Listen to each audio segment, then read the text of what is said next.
Hello, hello. It's Justin Colletti of SonicScoop. Thanks for joining me for this week's episode of the SonicScoop podcast. Let me know if you can see me and hear me if you're here for the live premiere.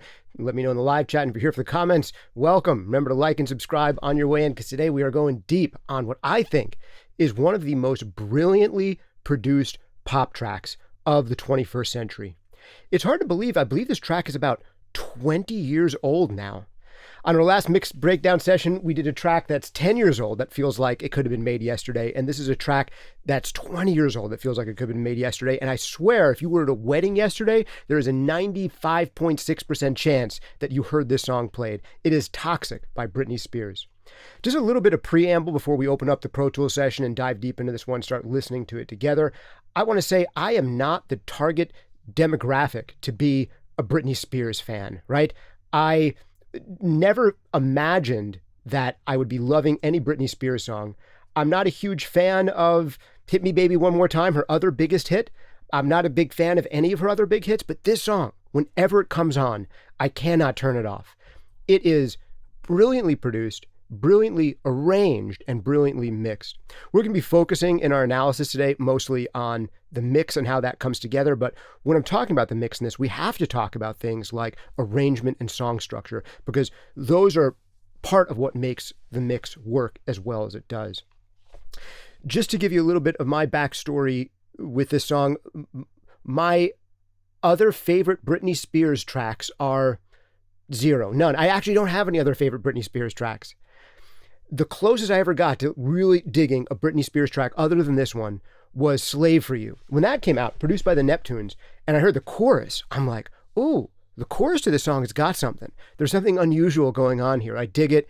It's a unique track. But then like the whole rest of the song, it feels like they ran out of ideas. It just has a good chorus. But this song, section after section, moment after moment, I think it just keeps getting better and better as it goes along. Before we start listening to it, got to give a shout out to the people who mixed it as well as the people who produced it. So the producers on this one, is it Bloodshy and Ashby? Oh my goodness, I totally had the names pulled up, but they're a pair of guys from Sweden. One of them, I think, played in metal bands back in the day.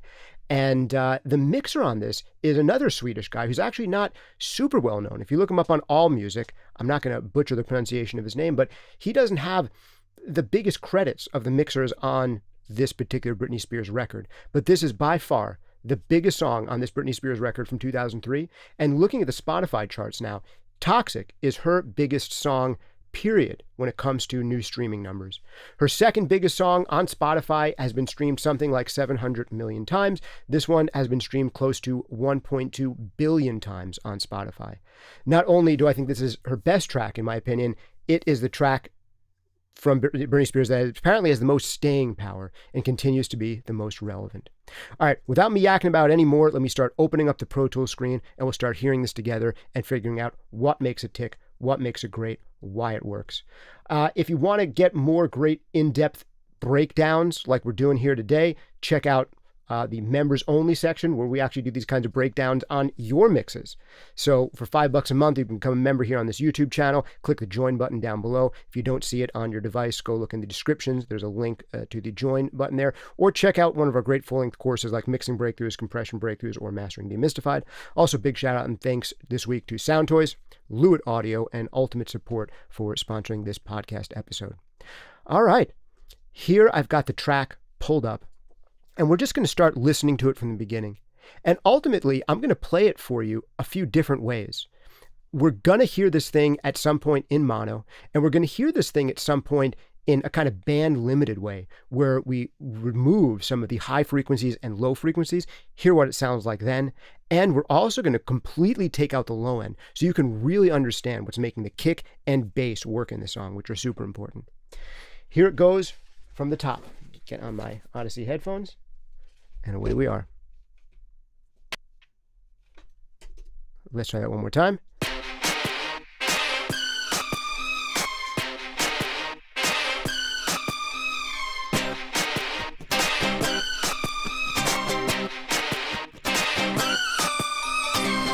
Baby, can't you see I'm calling? A guy like you should wear a warning. It's dangerous. I'm falling.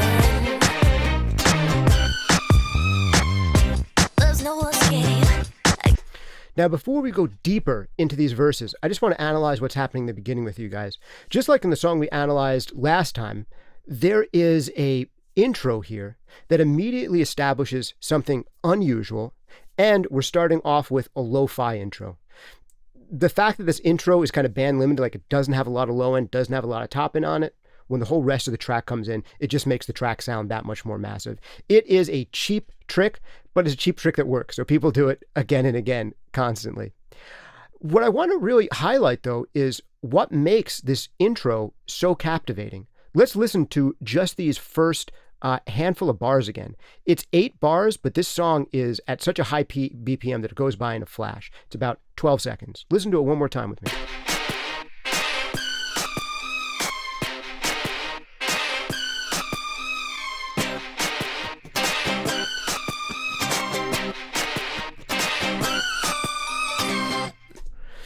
So it has such a weird rhythmic dynamic here. The 1 is kind of emphasized, and then like the 3 and 4 and leading into 1 are emphasized. So it gives this weird uneven feel to the rhythm of this track. And there's a bit of a call and response here. We have this 2-bar phrase that's then answered by this weird 2-bar string phrase. Listen to it one more time. So those are... It's giving us a weird rhythmic expectation. We're expecting the string answer every single time. We have our call, and then we have this weird string response. And then when the verse hits, we don't get to hear these strings again until the verse has gone through all 8 of its bars. So listen to the pull of those strings pulling us back to the 1, and then the fact that they're taken away from us for a while until the end of this verse. And then we'll kind of analyze what's happening with the mixed relationships between the different elements here.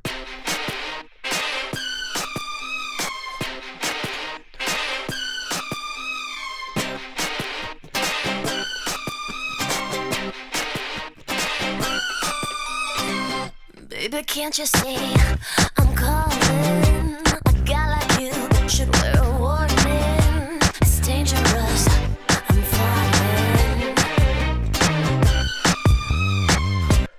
So we don't get hit with this string repeat again until the end of the verse. So we have this really tense beginning where we have a bar and then an answer bar with these strings. And the strings don't come back to give us the final payoff until the end of the verse. And then at the end of this verse, they're kind of bringing us back to 1. So 1 is super emphasized in this track. And this is one of the first things to recognize about this is when we're looking at songs, any song, any mix, I always like to think about what are the priority A instruments and elements in this track, what are the priority B instruments and elements, and what are the C priority, the everything else instruments. And for me, even though this is a pop track, I'd argue that in the verse, the vocal is not the most important element. Let's listen to verse 2, and as we're listening to it, you try to tell me what you think are the instruments that stick out the most in the mix. What would you put in A tier, what would you put in B tier, and what would you put in C, everything else? Here it is in verse 2. And the biggest change, by the way, in verse 2 is that we're introducing a little bit of an 8th note hi-hat pattern that's coming in on the left to give it some sonic variety as we're going into verse 2. Here we go. There's no escape, I can't wait. I need a hit, baby, give me it. You're dangerous, I'm loving it. So for me, the 1 on this track is so heavily emphasized. And there's a few different things doing that. 1, there's the actual level of the kick drum. And 2, one of the other main patterns here, this kind of acoustic guitar strum, is playing the 3 and 4 end, and then we hit the 1. So 2 of the most pronounced things driving the rhythm in this section are the kick drum, the 1 on the downbeat, and then this kind of syncopated rhythm, it sounds like on an acoustic guitar strum, on the 3 and 4 right behind it. And all of it is just bringing us with this kind of lilting feel where the 1 becomes so heavy. Hear that one more time. There's no escape, I can't wait. I need a hit, baby, give me it. You're dangerous, I'm loving it.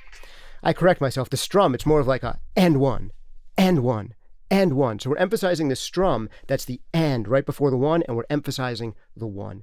But one of the brilliant things about the low end in this track is you can hear both the kick drum and the bass drum together.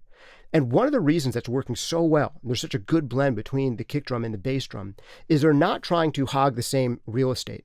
The bass is doing its busiest stuff often on the 4 of the beat. There's like a 4 and thing it's doing in the first bar. And sometimes as it goes along, it's emphasizing the 3. And then the very last repeat, it emphasizes 3 and 4 and. So let's listen to this really quick where the bass is playing, because you can really easily follow along this bass line and count it in your head, 1 and 2 and 3 and 4 and think to yourself, where are the busiest things in the bass happening? At the very first time, I think it's happening like on 4 and then later it's kind of happening on 3, and then later it's happening 3 and 4 and to end out the verse. There's no escape. I can't wait. I need a hit. Baby, give me it. You're dangerous. I'm loving it. Whoa, that's that 3 and 4 end at the end. So the reason the bass can be so audible while not being anywhere near as loud as the snare clap sound is that it's just playing at a spot in between the kick sound and the clap sound. It's emphasizing a different part of the rhythm. So this is one of these rare tracks where so many different elements throughout this track feel like A-tier elements because they're kind of entering and leaving the A tier, both on a macro level from section to section and like within a single bar. The bass is never walking on top of the kick, and it's at the same time staying out of the way of the snare. So we've got kick emphasis on 1, we've got snare emphasis on 2 and 4, and that's pretty hot in the mix. We've got this acoustic guitar strum on the and of 1, and right before 1. And then the bass, where it's most pronounced, is either on the 3 or the 4. So there's like a different instrument that owns each part of the beat. So it allows it to sound so complex and intricate. A similar thing happens with the strings.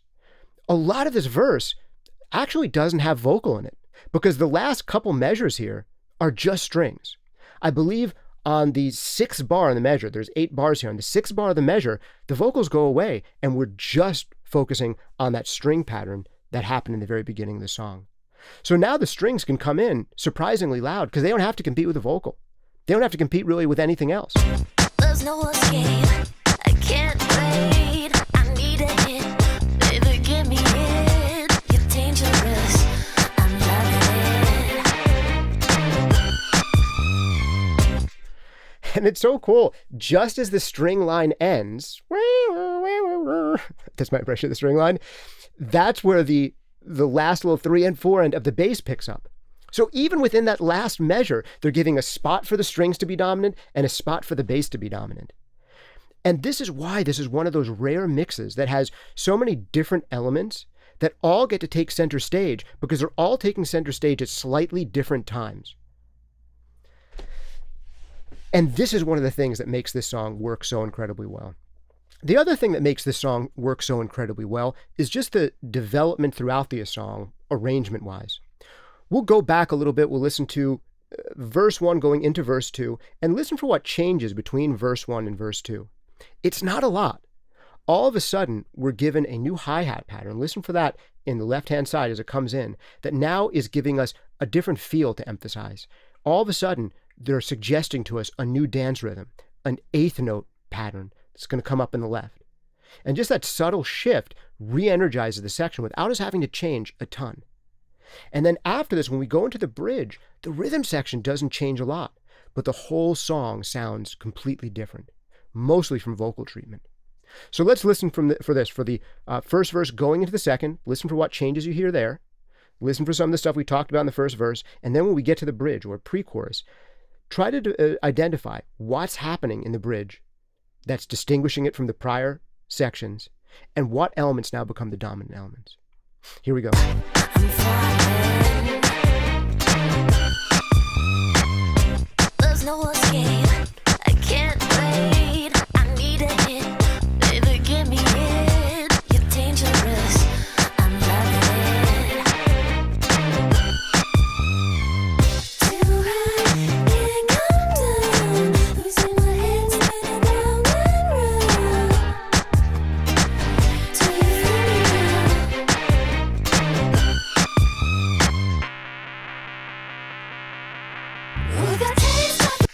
It's almost impossible to stop the song before that chorus hits. It's just touching all of the right buttons to make us continue listening to this chorus. I forgot to ask you guys, let me know if the sound, the volume level between my voice and the track is coming through good, or if you need me to adjust anything. But for me, the biggest difference that just allows us to continue interest coming to that first verse, very subtle, kind of buried hi-hat in the left. And I want you to remember that, because when we drop into the chorus, there's going to be a similar element there, suggesting an entirely different rhythmic feel. But the big thing going into the bridge here is that the rhythm section mostly stays the same. The same elements are there, the same basic feel is there. Yes, slight things are changing, but the big thing that changes here is the sound of the vocals, what space the vocals are taking up in the mix, and also just harmonically what's happening with the vocals. But one of the reasons this section works so well and has such an ear candy vibe to it is there's huge swaths in this bridge where there's no singing. Here and here. We're talking about, what is this? 1, 2, at least 3 out of the 8 bars don't have singing. This bar here, I have it marked as bar 29 in my version right here. It's dedicated pretty much to like a vocal effect. And then these final bars are to an unusual instrument. Listen for what's happening in between the vocals in this section. Here we are going to the bridge again.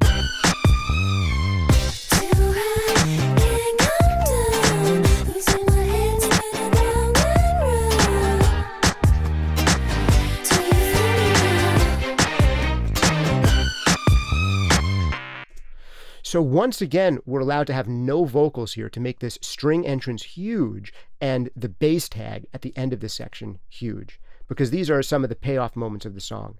And in here, we have this little space where we're just allowed to have really subtle vocal echo going through the track that makes this whole section sound so much more outer spacey. But what's also happening to make this section sound outer spacey is a vocal blend. It sounds like there's a cool effect on the vocal, but a lot of this really comes from not just effects on the vocal, but some of the instruments that are effectively kind of doubling the vocal. Listen for what other textures you hear playing the vocal line with the lead vocal here.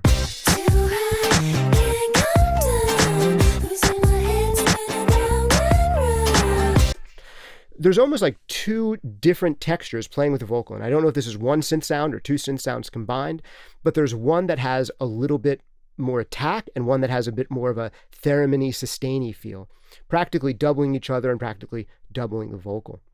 And this is part of what gives it the atmosphere that it has, in addition to the actual writing of the melody line. And then one of the other cheap things that happens in this track that we hear again and again, and it's so cheap, but it so works, is that we have just a breakdown section here where we have almost 2 bars of nothing but just straight eighth notes. There's just straight eighth note tension before the chorus drops. And this is what makes songs like this so much fun to dance to. We're given a cue and we know what's going to happen next. And they set up this expectation and they'll deliver on it again in the song. When this same cue happens to us later on, this is why people on the dance floor get re-energized when this comes about. You know, we get 1.5 minutes, almost 2 minutes into the song where people's interest in the song can start flagging, and we're going to come back to the same kind of thing, a trigger that says, do something funky right now with your body. All right, let's listen to this first verse, then these straight eighth notes, and then going into the chorus. And see if you can notice the subtle difference in the percussion from second half of bridge 1 to the first half of the chorus. On bridge 1, there's a little hi-hat in here, kind of buried, that's giving us this eighth note undercurrent. But when we switch to the chorus, all of a sudden instead there's more of a, I think it's like a ride cymbal vibe that's giving us a quarter note accent, and it totally changes the feel of the chorus and the pulse of the chorus. Even though most of the rhythm section stays the same, just by switching to eighth notes and bridge to quarter notes and chorus, changes the suggested groove of the song and makes the chorus sound so much more grounded and plodding. When we just came out of this bridge, this pre-chorus that was taking us to outer space. So that's another effect that it has, switching to a quarter note rhythm there. And see if you can hear what I mean with that grounded feeling that we get out of the chorus. In particular, relative to the spaced out feeling we had in the bridge. Here we go from second half of verse 1. There's no escape. I can't wait. I need it. Baby, give me it. You're dangerous. I'm loving it. Too high, can't come down. Losing my head, spinning round and round. Do you feel me now?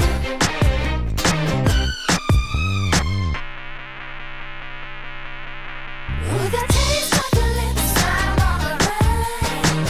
You're toxic, I'm slipping up. With a taste of a poison paradise. I'm addicted to you. Don't you know that you're toxic? And I love what you do. Don't you know that you're toxic?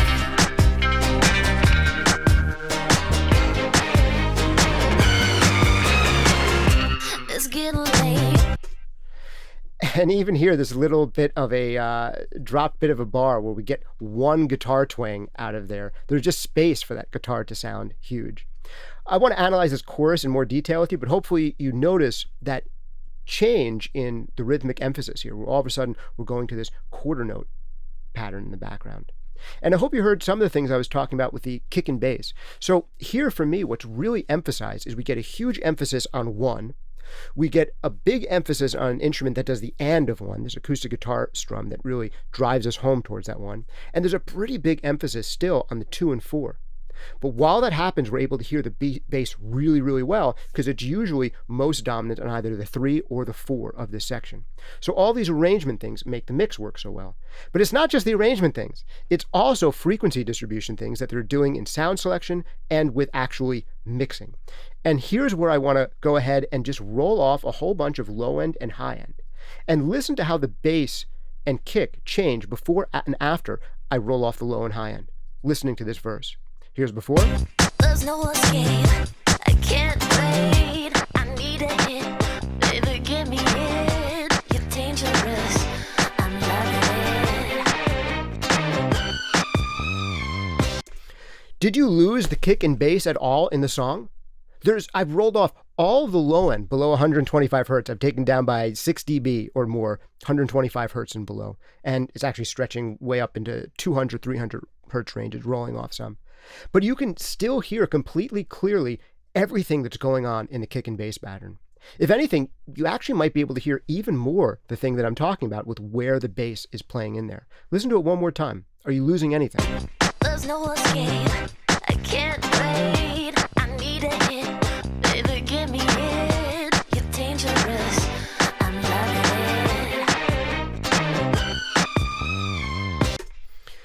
So I don't lose anything in the kick and bass, but it gets even better because if I roll off everything below 500 hertz, you're still not going to lose the kick or bass pattern. Here it is. There's no escape. I can't wait. I need it. Baby, give me it. You're dangerous. I'm loving it.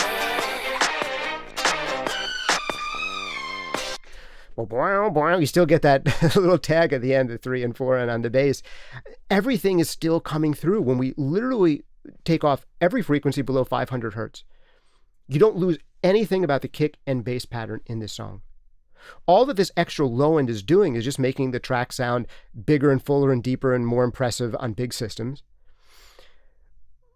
But the reason we can hear the kick and bass and what's happening is because of how brilliantly they're placed in the mid-range and how brilliantly they're placed in time relative to one another. The only thing that really happens for me, mix relationship-wise, when I take off a whole bunch of lows and a whole bunch of highs, is now instead of the one sounding quite as emphasized, there's a little bit more emphasis on the vocal and a little bit more emphasis on the claps. Let's listen to before and after this radical EQ. Here's before, or with the radical EQ. There's no escape. I can't wait. I need it. Baby, give me it. You're dangerous. I'm loving it.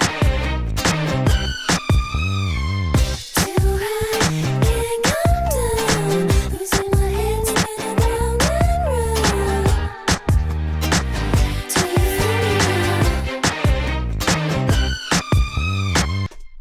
So for me, in the bridge, we get a new main character. This is one of the big shifts that happens between the verse and this bridge, or pre-chorus if you want to call it, is that the emphasis to me starts to finally shift more in favor of the vocal.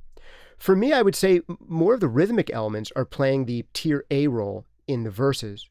But then when we get to the bridge, that's where the vocal is allowed to open up and stand on top of the rest of the record. Let me know if you have the same experience of it, especially when listening in stereo. Here's the end of the first verse going into the bridge.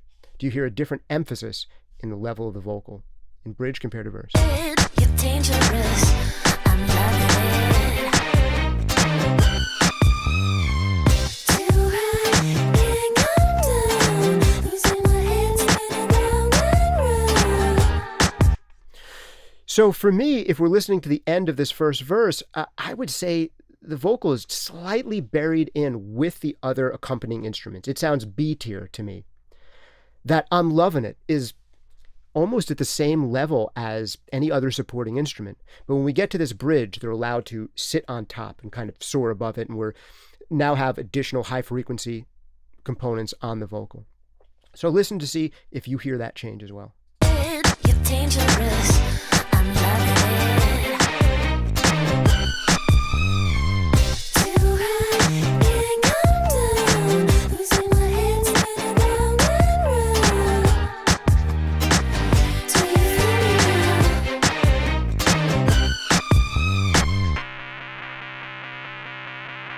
With a taste of your lips, I'm on the ride. You're toxic, I'm slipping up. With a taste of a poison paradise. I'm addicted to you. Don't you know that you're toxic? And I love what you do. Don't you know that you're toxic?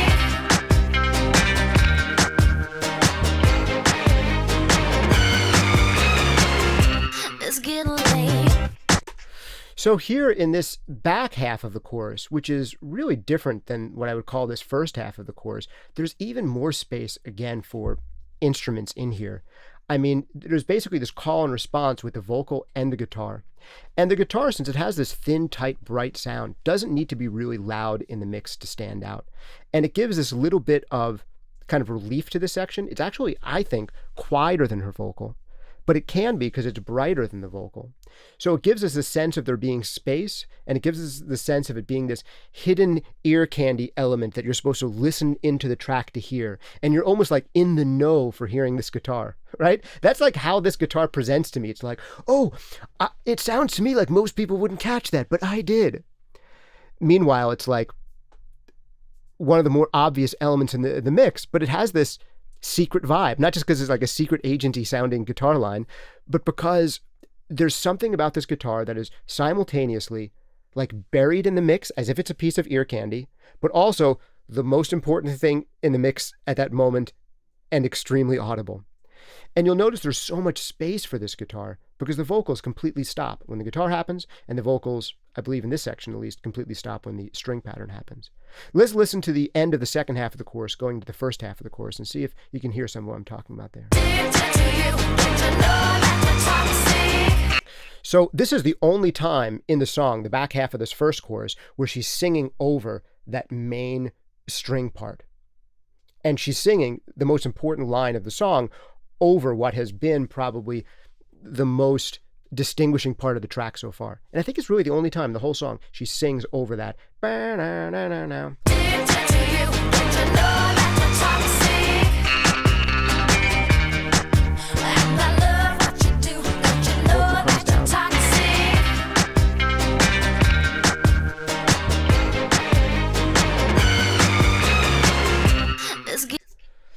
I mean, it's just so brilliantly done.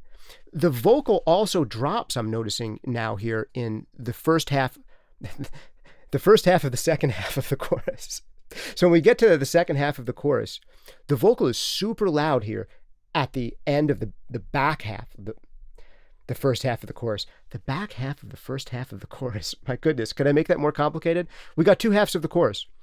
The second half of this section, the vocal is really hot.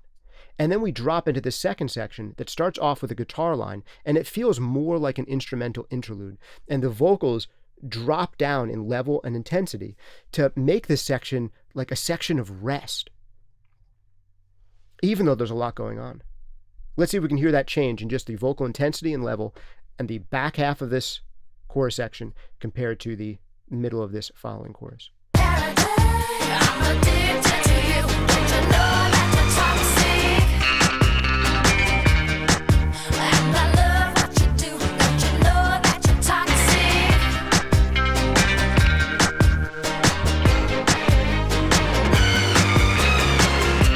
It's getting late to give you up. I took a sip from my devil's cup. Slowly, it's taking over me.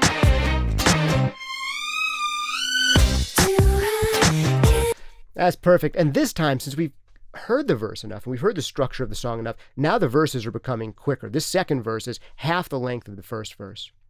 But there's so much beautiful stuff going on here. In this second chorus, there's just so much space in there. And what you'd think would be the main elements, both a vocal and that electric guitar line, are actually kind of a little bit quieter than the rhythm section, because the song has just made us focus on the story of the song and the main character, and now it's giving us a break and re-emphasizing the rhythm section and forcing us to pay attention to the groove of the track again and not just the vocalist.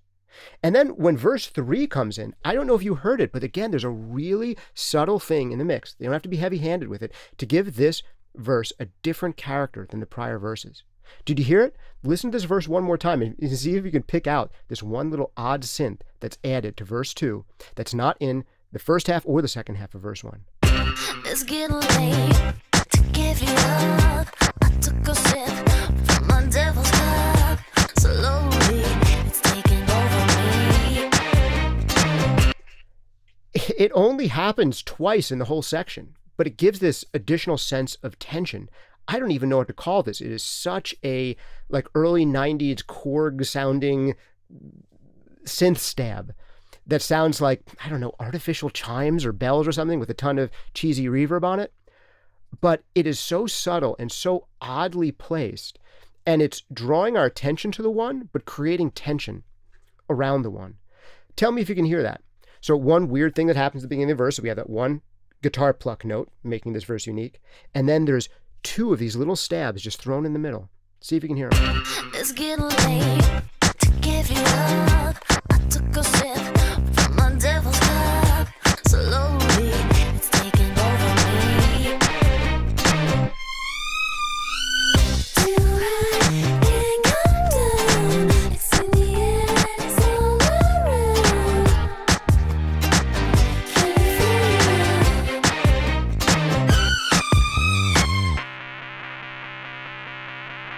We got taste of your lips, I'm on the ride. You're toxic, I'm slipping under. Taste of a poison paradise. I'm addicted to you. Don't you know that you're toxic? And I love what you do. Don't you know that you're toxic? Don't you know that you're toxic?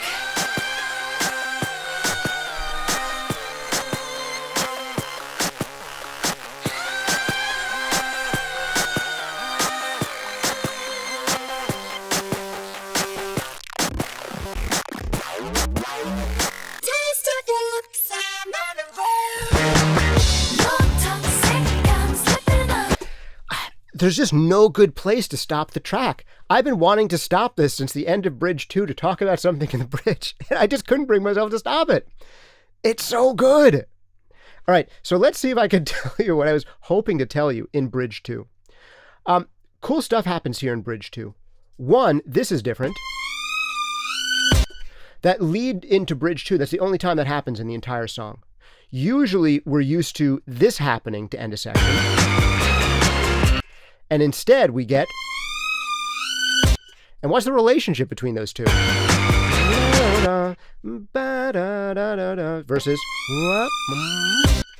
I mean, it's almost reversing the shape of this...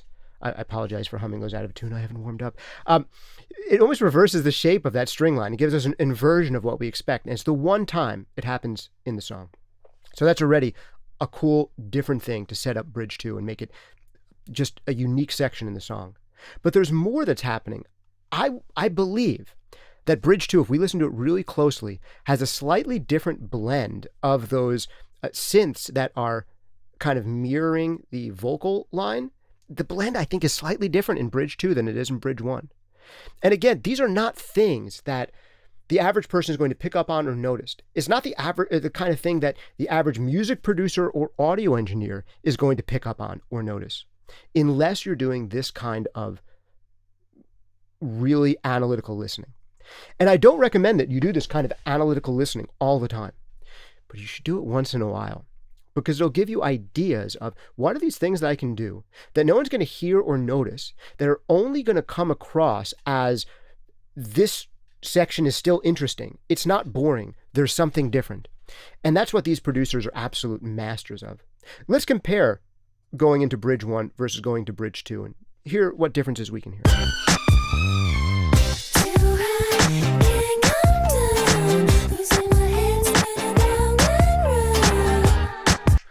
Let's remember that blend versus.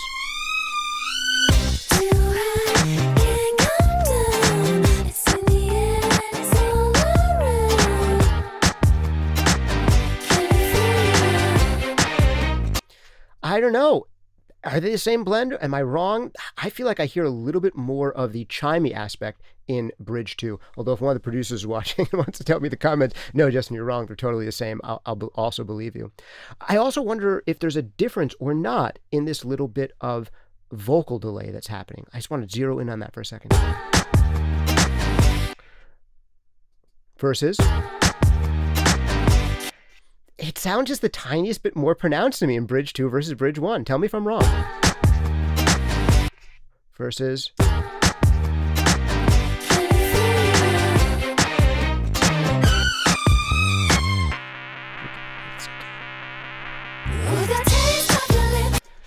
You know, I could be totally wrong. Maybe they're exact loops, the same bridge 1 versus bridge 2. Maybe there are these tiny differences in tone, and I can talk myself into thinking it's either one of them. But what makes bridge 2 work so well isn't necessarily just those micro changes, but it's how it sits in the overall song structure and the fact that we've been given a new main character here. We're taken away from just the pulse, the kick, and the bass, and the 2 and the 4 and the return to the 1 being the main character, which I think is the case in the verse, to all of a sudden we have this new main character of the vocal being now, for the first time, our tier A element when we hit the bridge, and also carrying a totally different melody and texture. And it's so big. And then we again have this cheap but totally awesome trick of just doing straight eighth notes. You can do this with straight quarter notes going into the next section. And this is like, I like to consider this the help a brother out section of any dance song. These are the reasons that these songs are so often requested by people.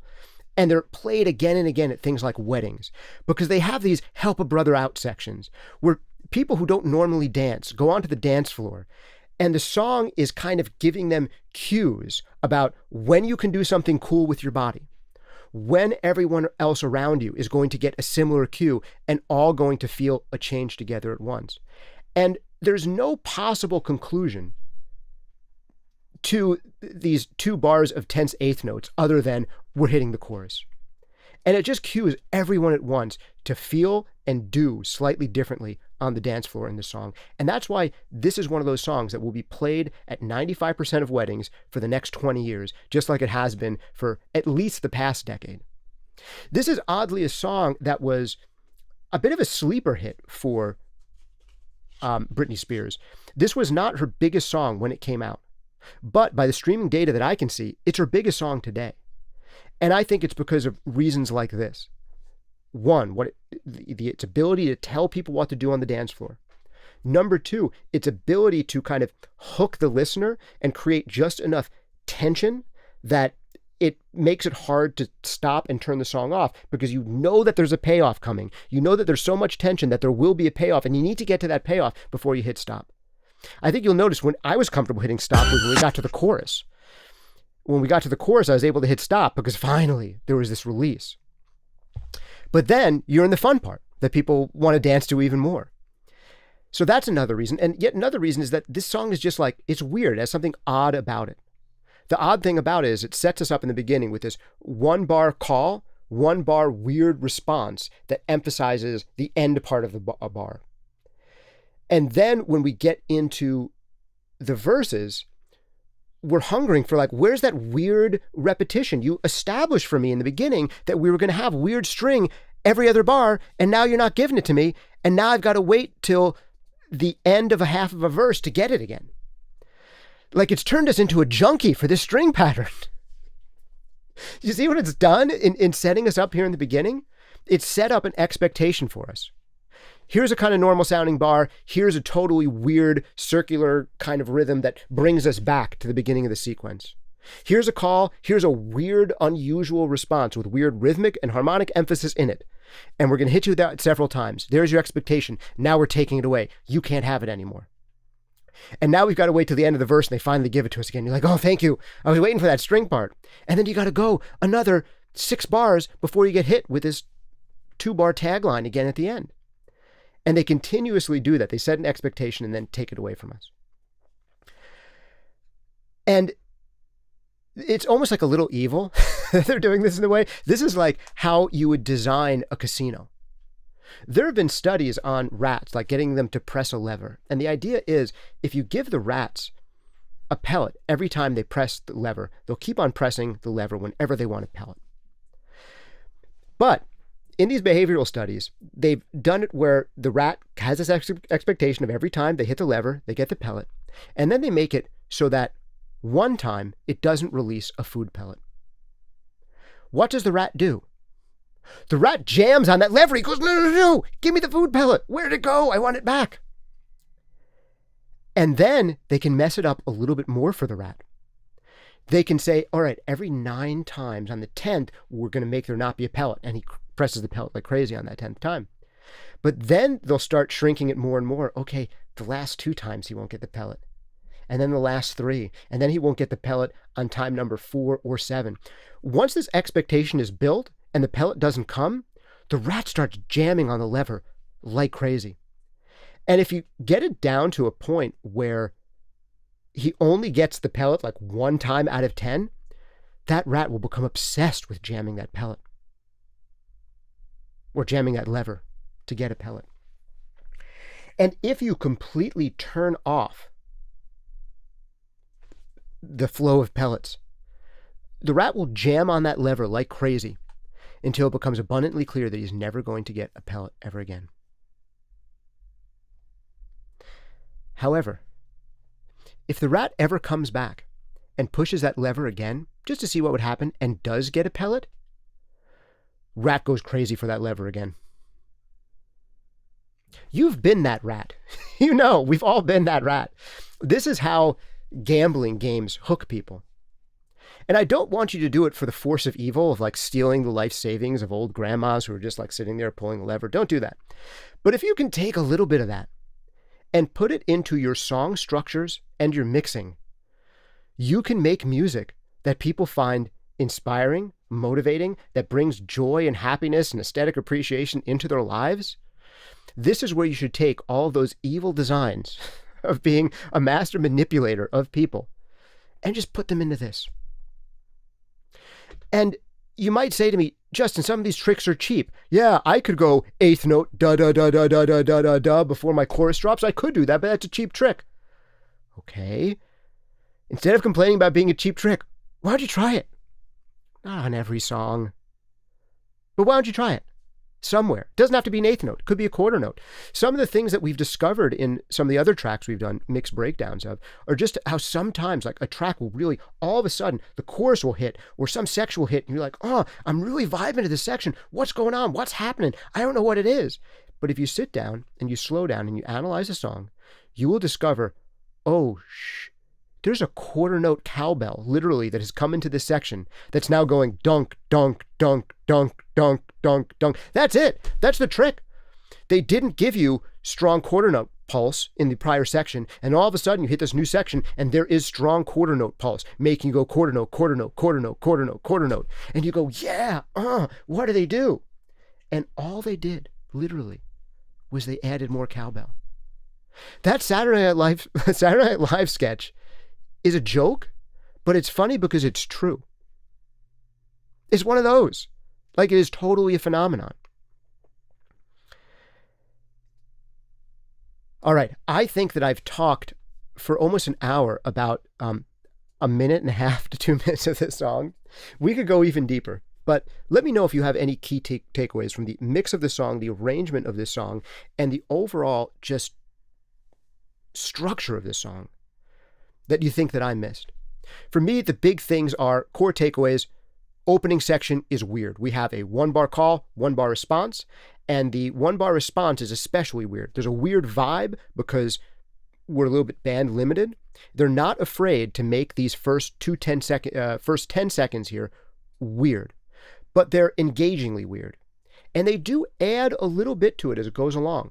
They're not willing to let you get bored after second number 7. So halfway through this initial 8-bar intro here, I believe that they are adding in a percussion element subtly. I think there's like a hi-hat or a cymbal or something added. Let's listen to this intro one more time.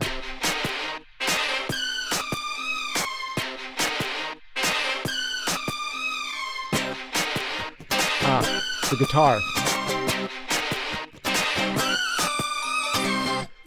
So at the second half, they add in that guitar strum. That's going to become really important, bringing us back to the 1 in the verse. And at the very end of it, they give us a little hint with this chime synth of how the ends of sections are going to go.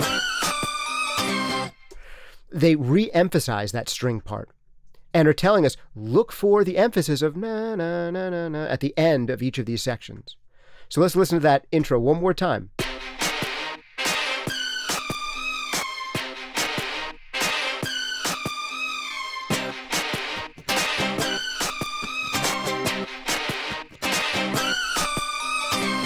Baby, can't you see I'm calling? All right, so that's a big takeaway for me there. Number 1 is just how they're able to keep your interest for the first 10 seconds of this song. And this is a big thing you've got to do in your own mixes. If you're losing people in the first 20 seconds of your song, that's bad. And a lot of productions that I hear that aren't, where people bring stuff into the members-only mixed feedback sessions and they're comparing their tracks to some of the best produced tracks out there, whether they're in metal or rock or EDM or pop like this, often there's just so many more interesting things going on in the first 10 to 20 seconds of their favorite tracks than there are in their tracks. So what are the things to engage us? Halfway through this, we're already adding new elements. And then on the back end of the second half, we're adding in new elements still. Then we get to the actual track dropping. There's a little bit of a skip of a beat in the first half of the verse. They actually kind of leave off the first 1 after emphasizing it so much. Baby, can't you see? We don't get the 1 until the second bar of the verse, but then that 1 becomes really important. And this is, again, another break of expectation. The whole string pattern on the second bar of each of these phrases, it brings us back to 1. And then when the verse drops, they leave out the 1.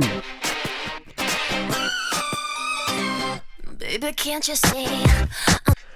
There's no 1 when you'd expect a big drop to happen. They're keeping that tension by subtracting. They're subverting expectations. They're able to create movement by removing, not just adding elements. On the drop of the 1 where you'd expect, thing drops, big 1, they actually completely take away the 1. And that ends up making the rest of the 1s feel really emphasized. Are they thinking about this analytically? Maybe, maybe not. Don't know. You don't have to think about this analytically, but every once in a while you should. Other big takeaway for me is that just a very small addition going from verse 1 to verse 2, adding a little bit of a 8th note hi-hat here, changes the rhythmic feel and keeps interest, even though the 2 sections sound very similar. Listen to what happens changing from verse 1 to second half of verse 1. There's no escape. I can't wait. I need a hit. Baby, give me it. Do you hear that? 1 and 2 and 3 and 4 and 1 and 2 and 3 and 4 and that just starts chugging away? It's not there in the prior half. It's dangerous. I'm falling. There's no escape. I can't wait. I need a hit. Baby, give me it. So now all of a sudden we get that 8th note emphasized. And then for me, the verse, the vocals taking a slight backseat to the rhythm section, the one of the chorus being huge, the and one of that acoustic guitar leading into the one being huge. The 2 and 4 can still be huge along with it, and that's why the vocal takes a little bit of a backseat, so we can have those claps on 2 and 4 still sound big. But then the bass is able to still sound huge, but because it's mostly emphasized on the 3 or the 4. Starts off being emphasized on the 4, and then the 3 in the middle, and then the 4, and then the 3 and 4 at the very end. And we can even hear that when we take out all of the low end. That's one of my other big takeaways.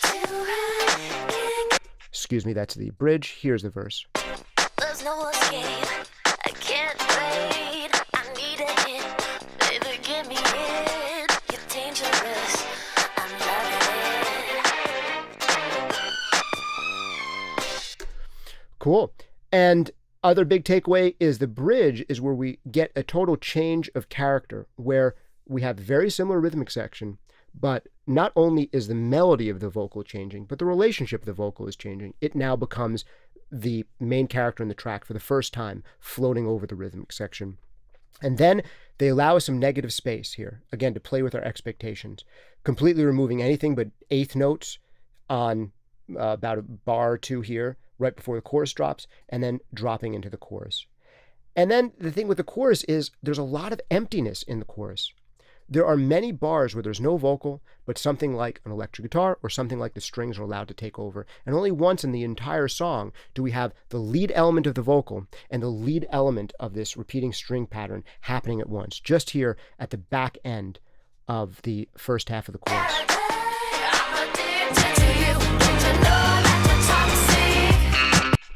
And that's a great payoff moment. Maximum tension, maximum confusion, 2 lead elements at once, and then we collapse into sparseness, where the electric guitar is allowed to come in and be the main character. But a main character that's hidden in the shadows, because it's actually kind of quieter than the rhythm section. So we go from main character vocal fighting with the main character of the strings. Maybe the strings even represent the man she's talking about in this, and then all of a sudden we go into the main character being hidden in the shadows instead of being up front.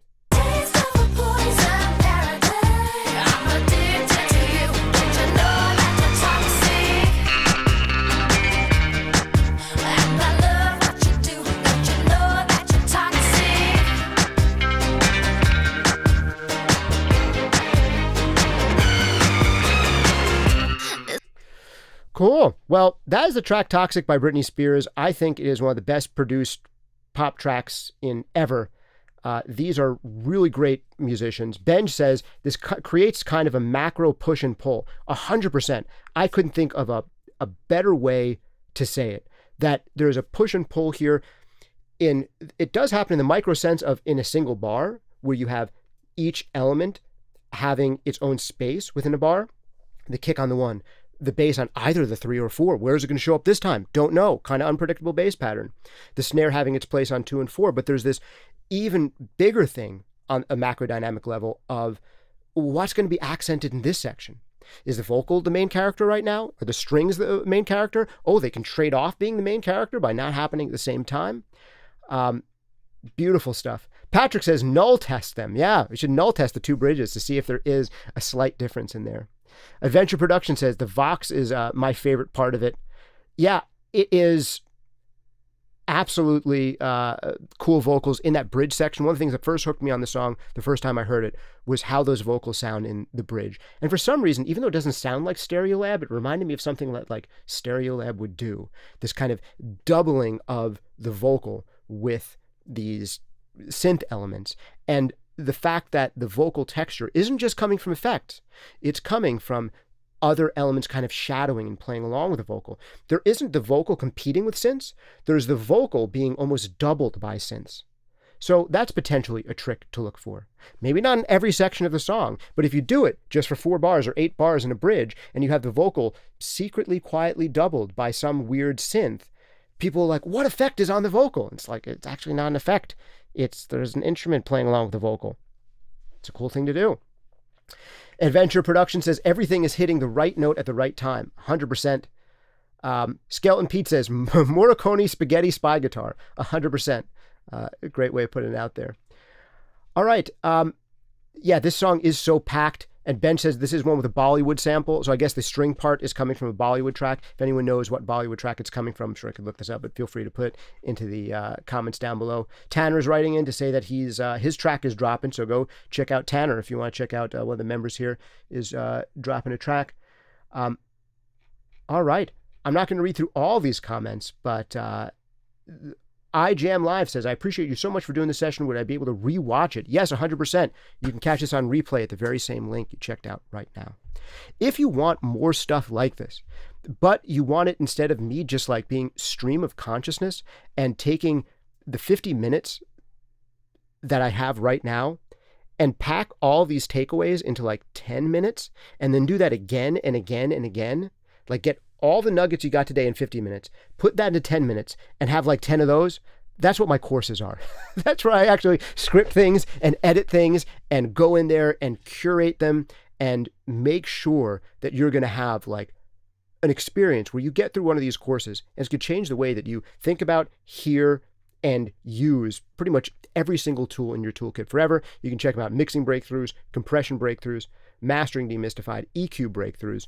Also, if you want to become a member of this channel, we can do the same kind of breakdowns of your own tracks and your own tracks relative to some of your favorite tracks and other tracks from other people in our member section. Consider hitting the join button here. If you just want something totally for free, hit subscribe. Subscribe to this channel. Subscribe to our podcast on the audio-only platforms. Also, big thanks and shout out to Soundtoys, making some of my favorite mixing effects in the known universe. Try out anything they make for free for 30 days over at soundtoys.com. Also, big shout out and thanks to Lewitt Audio. I'm talking into one of their very inexpensive 440, LCT 440 Pure, the Vita edition of this microphone.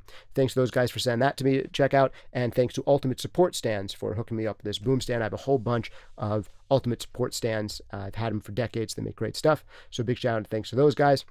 But the best way to sponsor this podcast is to sponsor yourself. I really encourage you to check out the full-length courses. Compression Breakthroughs, it will change the way you hear and use compression.